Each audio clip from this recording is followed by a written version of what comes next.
If anything happens, I can't think of a first name to call for emergency as a friend to help. I miss that. I don't feel as social as I used to be. I prefer that I can walk down the street and people don't really talk to me. Pretty much here, customer service is non-existent, making sure that you secure a more powerful passport. Germany has taught me to kind of say, hey, I'm not comfortable you speaking to my child right now. If you could turn back time, would you still move again?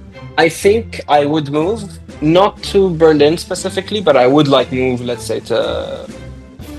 Hey guys, Nick here. Welcome back to another episode of Moved, where I speak to people who have moved abroad trying to live their best life. Today I'm speaking to Khaled Halwani, who is an ex-colleague and a friend that I met many years ago. We moved to Berlin 1 month apart from each other and have been on a similar journey since, but as you'll hear in the interview, we have very different experiences and views despite being in the same city. We talk about his backstory in Beirut and Dubai, his love story with Spain, how greatly his social and inner lives have changed since moving, the false ideas people have about Germany, and so much more. Make sure to stay to the end for some solid advice about whether you should move abroad. I hope you'll enjoy this episode as much as I did recording it. What's your name? Where are you based now? And what do you do for a living? Yeah, I'm Khaled Halwani. I'm based in Berlin. It's been 6 years, 5 years and a half almost. And I am right now searching for a job. I was working at Pinterest as a creative strategy lead, and I've been in the media slash creative consultancy area for a while now. I think like 14 years. The first question I want to ask you about your move is, was there a specific moment that made you say, I have to do this, I have to move to a different country or a different city? I've witnessed my dad move. We've been an expat family for a long time, all my life, essentially. I only lived in my home country for 6 years. So I would say one aspect is just it was a default thing for me. The other aspect was this move was the first out of continent move as an expat, which is really takes you away from a lot of the things you're used to. So I would say what drove me is I romanticized the West through Mm-hmm. media. The main driver was actually work and making sure that you secure a more powerful passport for your family, for your kids, and so on. So it's more about like identity-driven survival mode. In case of any conflict, you have a plan B, trying to guarantee the future because you don't know what to expect. So it was trying to get certainty and control, Mm-hmm. even that there was not a threat. It was just like an insurance policy. Yeah, you felt like maybe things were not going to hit in a good direction and you had to find a way to put yourself in a good path. 100%, 100%. Grass is always greener on the other side. And when you're in a zone that there are conflicts around, not directly impacting you, you start thinking, okay, 10 years ahead, 20 years ahead, and so on. Not everyone does that thinking, but for me, it was just I applied for a role, I got accepted, and I just started convincing myself, like, oh, understand European culture. Mix and match those things. So it's just like the main aspect is what we talked about, and then you build on this to kind of validate it for yourself to feel comfortable to kind of say, oh, this Mm. actually, it's like a checkbox activity, you know? It's like, oh, nature. Okay, a new business, something, and then you talk yourself into it because it just becomes so attracting.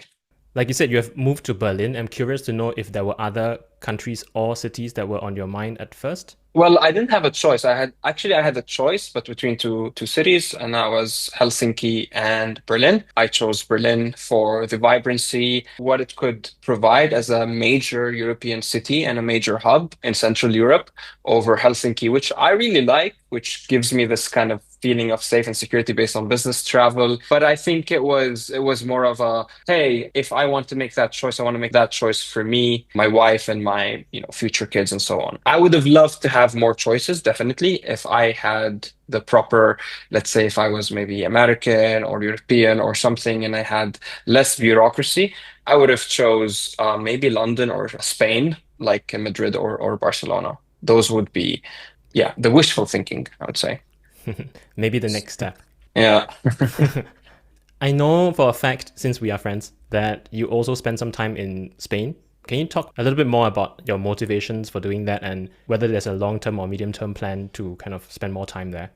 Yeah, I mean, Spain has been one of the most close spaces to home, but that creates a hybrid situation for me where I love a lot of things about the West, but I also love to be grounded in a lot of cultural and valuable things that the East provides. And I come from the Middle East, so food, Mediterranean vibe, people reaching out for one another, the social aspect, feeling welcome to a community is very important for me. This is how we grow up. We grow up together. We grow up with families. It takes a neighborhood to raise a child. So Spain has been always on my mind. I was a kid, every other year I would go to Barcelona or Beirut, my hometown. So there was so many similarities between both cultures, like how they are on the sea and like, saying hello to everyone and how the culture, dines out a bit late. Kids are free to play around later. There's no rigid, like they don't take life too seriously. And Mm, I love that. It frees you away from a lot of must and should, which maybe create a bit of friction and resistance, which is not good for us. The thing is, Spain brings in, I'm stating the obvious, the climate, the culture. Geographically, it is really situated very nicely. You could go north and south. So I love the fact that you don't need to leave Spain if you move to Spain. Because if you want to ski, you go to Andorra, you mm. go south to get a bit of like, the Mediterranean vibe. I found it affordable, but the most underlying aspect, and as I became a dad, it became much more strong as an aspiration because I wanted my son to grow in a culture similar to the Spanish and Arabic culture. You Mm. do see other places in Europe like Malta, Sicily, and Italy, and so on, so close in terms of vibe. But for me, most of my mom's family moved to Spain 40 years ago, which means if I go there, it's plug and play. It means grandma's there, uncle, aunts are there, cousins are there, four generations of the family. So it kind of feels so frictionless. I have so many questions because it's so interesting that your perspective and mine are so different. We're good friends, but like Yeah. I would love to have Charlotte, our daughter, grow up here in Germany instead of Spain. And the main reason is because maybe it's an Asian culture thing that we're more reserved. I prefer that I can walk down the street and people don't really talk to me. The introverted Yeah. side of me gets to live very comfortably here. Whereas I have had a Spanish colleague talk to me before, and she's like telling me how in Germany everyone's so serious, her being Spanish, right? And I'm just telling her, like, I actually like it. And I think I wouldn't survive very well in Spain if I had to always be ready to be at this level of energy and always interacting with people. I can see why it's nice, but it's not for us. Yeah, yeah. Look, I get this. I would say you can choose. The thing is, the beauty thing is like if maybe you go to the Basque region is a bit more like very close to, let's say, France and Germany in terms of lifestyle. For me, what I value is I get my energy from people and it motivates me and it inspires me and it actually makes me more helpful. And when I help people and I talk to them and give them a smile, I feel good about it. Mm. And we do get those feelings from different things in life, you know. But moving to Germany, just like you, I am much more right now in my shell, in my cave. I stay home more than go out. I say hi less and whatever.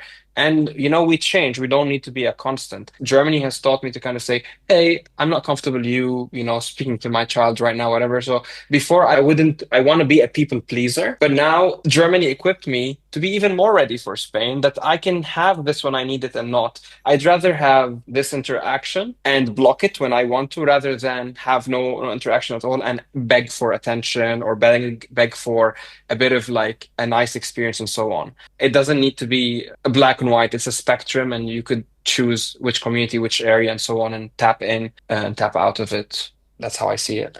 What's something that you originally thought would be hard that turned out to be easy, and something you thought would be easy that turned out to be hard? I thought what would be easy is to kind of create social circle around and become friends and have this, effortless social environment around you. And I also took for granted facts like I wasn't aware too much of the bureaucracy. I thought things, work. And Germany has a really strong and solid reputation wherever you go in the world, where like, yeah, they're on time, everything is immaculate and so on. And you get, surprises here and there of like, you apply for a paperwork, it needs to be sent to snail mail. And then I'll give you an example. Yesterday, I went to pick up e-scooter that was stolen from me 2 years ago. Police called me and they told me on Friday, hey, you can pick it up next week. I go to the place where you pick up the stuff and they Mm-hmm. tell me we cannot give it to you because the police need to send us a mail to approve that you can pick it up, even if I had all the ownership documentations and they sent an Oh email with what no. I need to go with.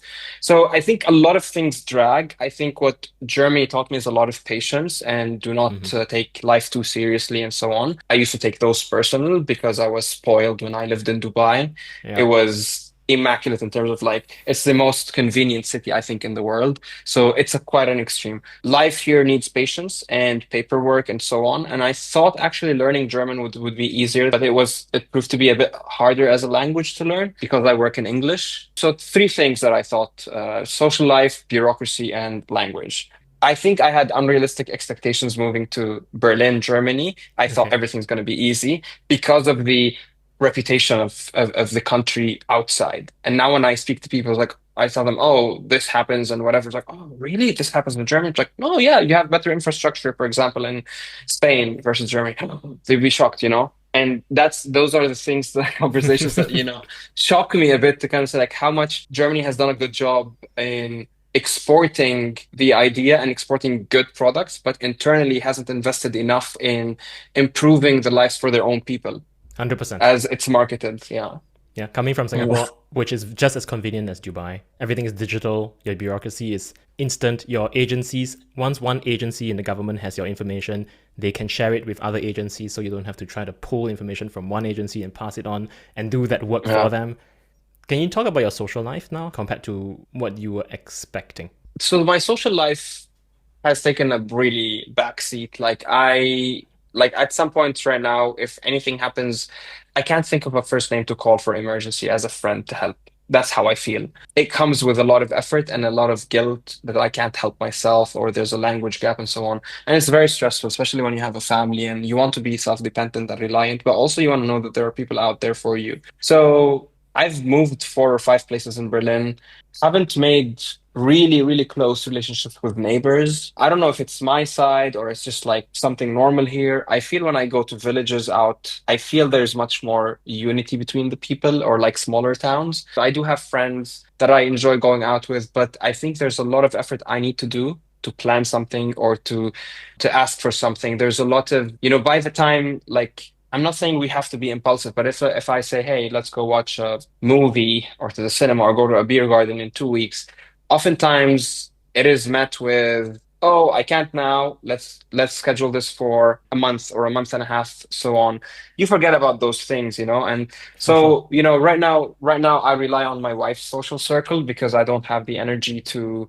I think it also comes with age. I'm 39 right now. It's not like I want people to say yes and so on, but also I would expect a bit of effort. Like if I followed up 3, 4 times for an outing and we couldn't make it, I would expect to have that reciprocate approach. And therefore, if you're putting too much effort into seeing people, but they're not putting the same effort, it kind of demotivates me. It kind of like makes me, they're not interested. I don't want to be too imposing and so on. And this happened on a lot of aspects. The other aspect, like on social life, when I moved to Berlin, the first year or two, I've been organizing brunches, getting people together, connecting. 'Cause this is how I built my life in Dubai. I Mm. met interesting people and they became really good friends and close friends. And I still speak to them just because of like someone who introduced me to someone and so on. Yeah, I don't have those. I don't have those right now, I would say. In Germany, I don't feel as social as I used to be. Maybe because I'm in Berlin, it's a big city that Mm. people are just so quick moving into things. And friendship in Berlin mostly is feeling to me is like, okay, you can be a convenient friend if you go out with me clubbing. And Yeah. I'm not into that. I love deep talk. I love long walks. How has moving abroad changed your sense of identity or how you see yourself? I think it made me appreciate a lot my roots, my culture. Moving abroad made me also thankful for having less BS, not trying to default into people pleasing, going within. It made me much more aware of my needs. I think you're one of the first people who inspired me to meditate. I remember the calm 30 days of meditation. That's why my starting point after you mentioned to me that you did it. So I think Berlin helped me look within more. Like I captured a lot of life hacks in mental health, in going within, in journaling, gratitude, you name it, but also doing things that I used to dread doing, like, things that are boring tasks that I used to, maybe use services in Dubai to do, like ironing my clothes or whatever, because time is money and all that kind of stuff. Right now, I love the tempo that Berlin provides. It's slower a bit. So I appreciate nature more. it changed me a lot. Like right now, I really appreciate, like I took the sun for granted. I took convenience for granted. I even took social life for granted and so on. I'm also like closer to my parents. It's crazy. You're further in distance, but I call my mom every day and I feel the further you leave, the more closer you get into, missing your food, the things that you don't need to explain to people, that just go smoothly in your hometown and so on. Work-wise, I feel less hardworking or motivated because the environment I was, and that's very specific to Berlin versus Dubai. You wake up in Dubai, you're an energy of entrepreneurs, let's go getter attitude. Motivation plays a key part in this. You feel like you see people going up the ladder, and it kind of tells you, oh, this is possible. Not that you want to be materialistic, but I can do that. It's possible. It's not something I see only in a Hollywood movie and so on. I've seen a lot of people here take sick leaves that are not sick leaves, like 2, 3 months, 4 months, and so on. In general, my goal is, if I am right now in my 30s and 40s and I'm trying to build before I save and I pension, whatever, Hmm. I need the environment to push with me on the same momentum. This is what changed me from a work perspective. I feel like I still do my work, but I do it with less excitement. But I'm not complaining. I do compensate with doing side projects or going for a park walk and so on. And I love that part of life also. Okay. So the changes are Yeah. welcome changes, you would say then. They're welcome changes for me to optimize. So if I leave and I go to a place that is hyper, I know what I can tap into and how I can make this blend of, like, some days I wake up motivated and other days I'll compensate for, slowing down and stopping by and smelling the roses, as they Yeah. say. Yeah. Yeah. Okay, I'm about to drop a bombshell of a revelation to you. I don't think I've told you this yet, but I have just left my job because it's time for me to go do entrepreneurship again, I feel. The reason I'm bringing this up now is because you mentioned about how people are taking a step back, the energy levels are not very high in Europe. I think, generally speaking, I share the same sentiments as you. I made the same observations.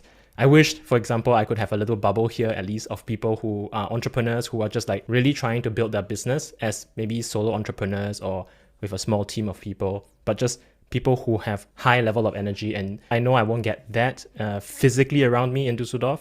I haven't met them yet. So totally agree with that. I don't know what the fix is yet. I love that you bring this. First of all, congratulations on starting the journey, and it takes a lot of courage. One thing really that stuck with me the past 2 days, I was just looking into, like, why Europe is lagging behind globally versus, let's say, China, US, and other economies and so on. And I love this phrase, like, US and China innovate, Europe regulates. We're so, like, stuck in regulation, rules, and law and that kind of stuff that it creates a brain drain out of Europe to relocate and create that, because there's a lot of, layers of friction that is unnecessary. And I think we're speaking at an interesting time where new government is in, the chancellor is just starting. Today is his first day, so part of their agenda is to kind of like loosen up a bit on businesses and help them compete and thrive. Let's now ask you a bit about what you miss about home. Do you miss home? What is home actually? Yeah, I was asking myself this question. I don't have a full, like, one destination home. I have a hybrid home. I'm gonna define home into two things: where you're originally from and where you've seen most of the groundedness and success and whatever. So that would be like Beirut and Dubai. What I miss about both is the social life that comes effortlessly, that you can filter in and you can decide how you want to shape it. Like everyone, I miss the food. I miss the fact that it's very hard to describe, but I remember myself waking up in the morning in both places, not really pinned to the TV or news, really focused on how I want to grow myself and grow my life and achieve things and maybe stop projects and start projects and so on, and deciding who I want to meet and who I want to be friends and so on. So I was really in, I think, my bubble, but it was so nice to not stop yourself or hit speed bumps because you rely on, for example, geopolitical news and advances, and this political party did this and that political party did that. I think what I miss is the silence of media in my life that I didn't need to tap into because I had the trust that, and I'm speaking particularly more Dubai than Beirut here. I would wake up and just go through my day. and have like go do my workout, achieve whatever I want to achieve, go out, have fun, come back, sleep, wake up energized again, plan for the next vacation and so on. I feel what I've ever since I moved here. Maybe it was very interesting for us because we moved in a time where there's pandemic, when there is, Ukraine-Russia war, there's the whole Middle East conflict. I just feel there's much more political weight and there's much more media weight and fear-driven narratives in Europe than what I actually, when I was in a more region that had more conflict, the media was designed in a way where you get to know what you need to know, but there's no dwelling on the topic. So you can move forward and so on. I miss that because it was less of a disruptor or a distractor. It was more about, it gave me more of an optimistic view. And that actually translated to everything in my life. So that's one realization I've started seeing after 3 or 4 years living here. Mm. Maybe because Berlin is also a political capital, everything needs to pass by Berlin. And it's like an epicenter of like East meets West and the history. So I think I just feel the energy. Like I feel it's a necessity to watch the news, to be informed as a survival mechanism rather than there. It's just like happening in the background, whatever. And if I want to tap into it. Yeah. At some point I felt I was being annoying because I was just like very attached to the screen just to know what is the next step and so on. Like, maybe because in my history I've lived and experienced 3 or 4 wars, so it kind of comes in automatically, just also as part of like fight or flight, maybe. I don't know. Hey, quick pause. If you've watched this interview this far, you are probably finding this useful. And if you haven't already, tapping like and subscribe really helps the channel grow and lets me keep making more of this for you. Thanks. Now, back to the interview. Were there any routines or habits you had to completely reinvent once you moved to Berlin? I would say a lot of the errands that I do here, I didn't do in Dubai. I was much more focused on work. So I had to introduce to my routine a lot of things that are to help, of course, my partner at home and so on. I used to commute with a car because Dubai is a car city. It has a public transport system, but it's not as mature. They're building it up right now, and it's a newer city, so it makes sense. But I started cycling more, walking more here. Those are one of those nice habits that I had. It's cheaper, it's more environmental. At some points, I would love the convenience of the car, just when, let's say you want to grab more things and carry things, and if you have a baby and so on, it kind of comes in handy. But yeah, a lot of my life, I started driving when I was 16 or 18. Yeah, pretty much a lot of my commuting was with a car. This is one of the big changes in my, daily habits. Sometimes now when I don't have anything to do, I ask to go for a walk. Like I would volunteer. It's like, hey, I'll take my dog for a walk and I'll put my son in a stroller and walk through, even not listening to anything, just looking at nature, taking it all in, observing things and so on.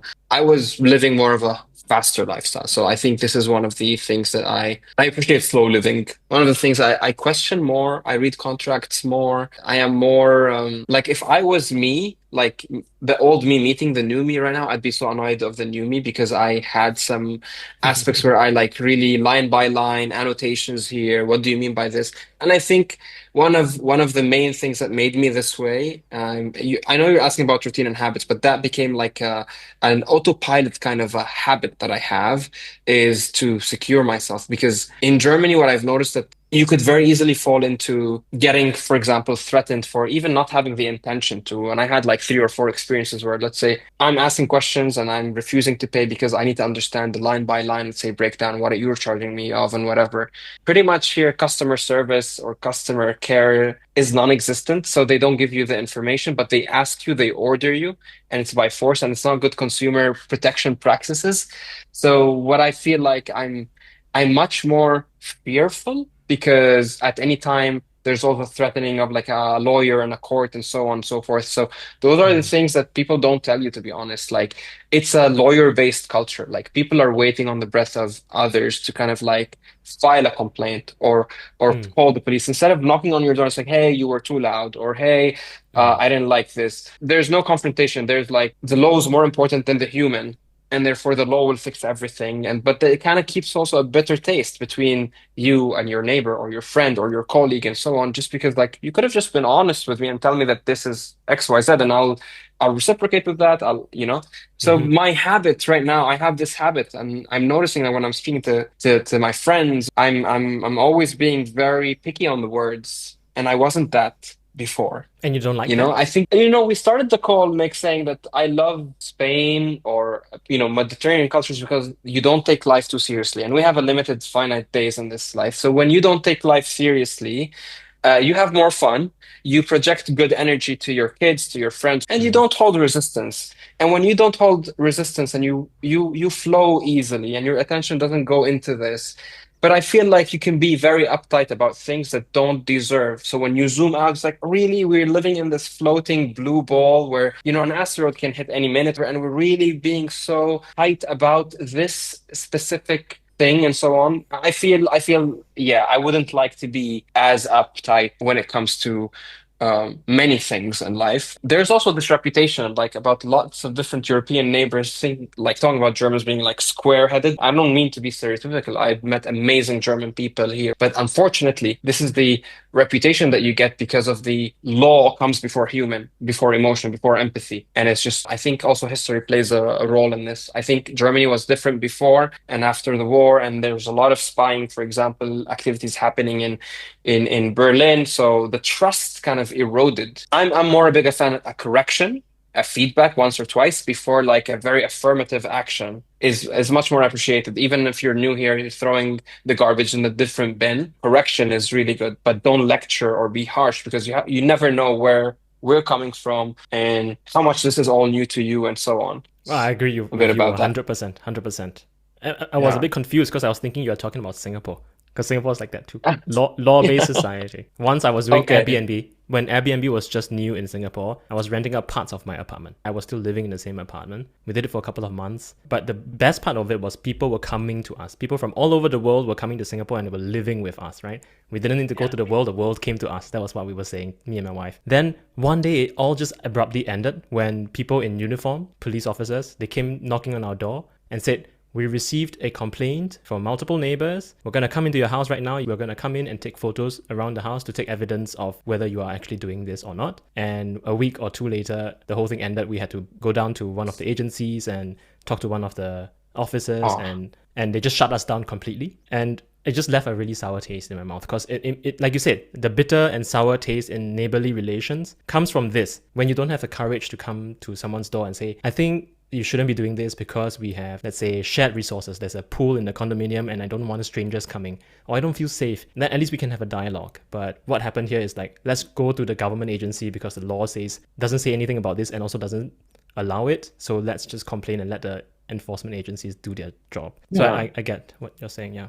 People do get from a cultural perspective from 0 to 1,000 in a flip. You have to keep in mind that, when you're living in a city like Berlin and so on, you have a lot of expat that come in and go. It's a transitional city, Mm. and all the laws are not written in English. They're all in German. And there's no courtesy of translating those. So you need to do double the work to understand things, and you're gonna make mistakes. And I find sometimes it's like too harsh. And that's why I think Germany is not ranked on the friendliest countries in the world because of aspects like, if you want me to follow the rules, then do the courtesy to translate the rules while I learn the language. But don't expect me to learn the language right in the first 3 or 4 months or a year that I'm here. Mm. It's a process. Because if I invite you to my country and I expect you to learn the language, you wouldn't appreciate how I'm going to be treating you based on a different communication system that you're not familiar to. And that's why one of the things I like is just the courtesy of saying, if we are going to open our world to the people to come here and contribute to our economy, we're going to make everything e-government and law-based so we can reduce all that in different languages. So when I was in Dubai, there were four main languages: English, Arabic, Russian, and Urdu or something, even call centers. Mm. And with AI and all that kind of, you can do that right now very quickly and make people feel much more welcomed.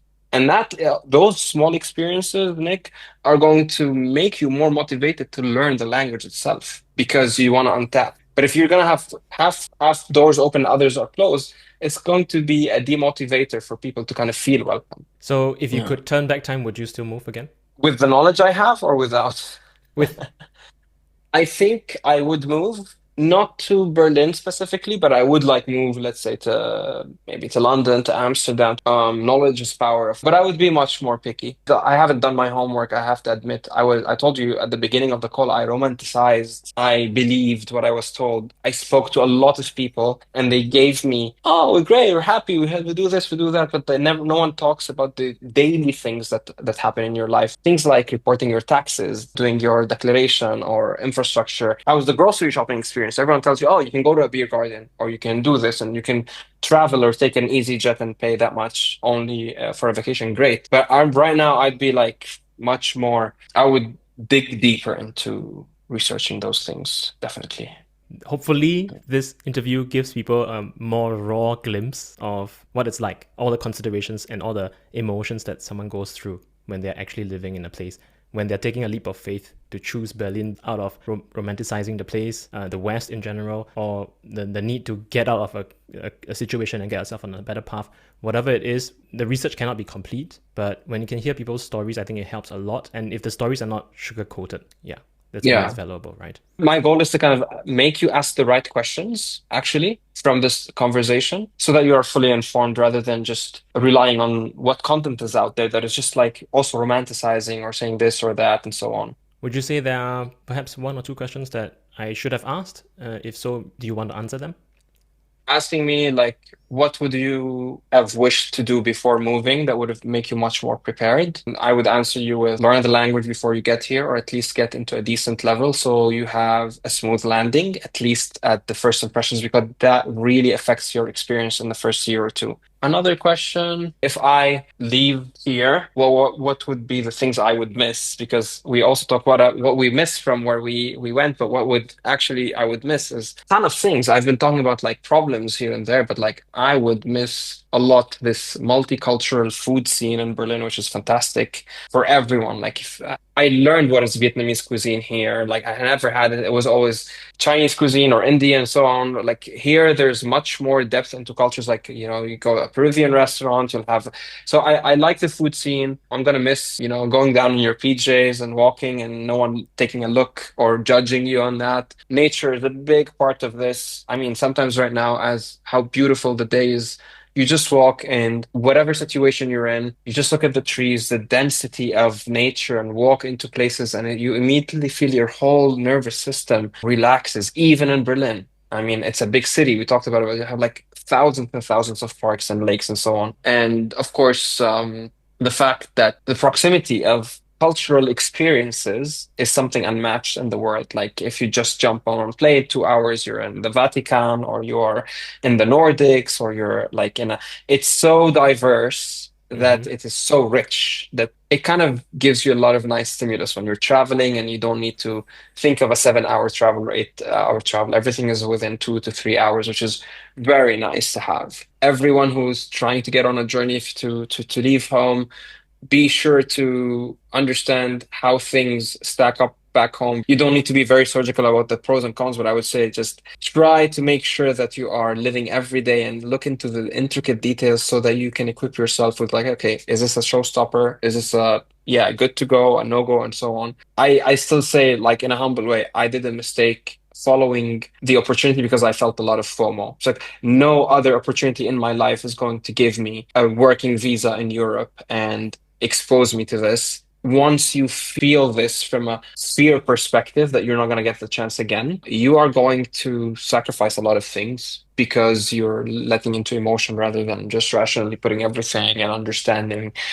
Yeah, and visit as much as you can the place before you go, 100%. And don't visit as from a mentality of a vacationer. Live the day-to-day experience. Experience is the best teacher. So that would mean coming to a place and living there for a bit of an extended period, at least 2 weeks or Yeah. something along those lines, right? I think beyond that, because the first 2 weeks, everything is novelty still. And I think after you pass 2 weeks, you start saying, oh, okay, I have a recurring grocery to do. Or you might go further with public transport and find out, oh, it's not connected very well. Oh, it takes me 40 minutes. Like Small things. One small example, Nick, is like when we moved to Madrid for 1 month, we noticed that the city is not ready very well for strollers with babies. All the sidewalks are very tight. It's very stressful to go on tarmac and up, and there are lots of people passing by.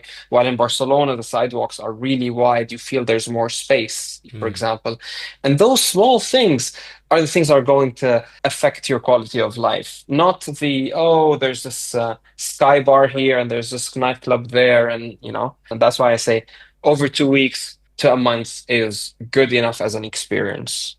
A lot of people would say the advice that they give to people if they are considering moving abroad, as someone who has done that move, is just go for it. Otherwise, you're going to regret it because you won't know what the outcomes would be. But it sounds like your answer is not that. Your answer is try to understand what it is you want. Try to understand whether the place that is giving you an opportunity to move to provides you with at least the essentials of what you want. And if not, it might make more sense for you to pause and reconsider a different place until you get a better offer that comes along.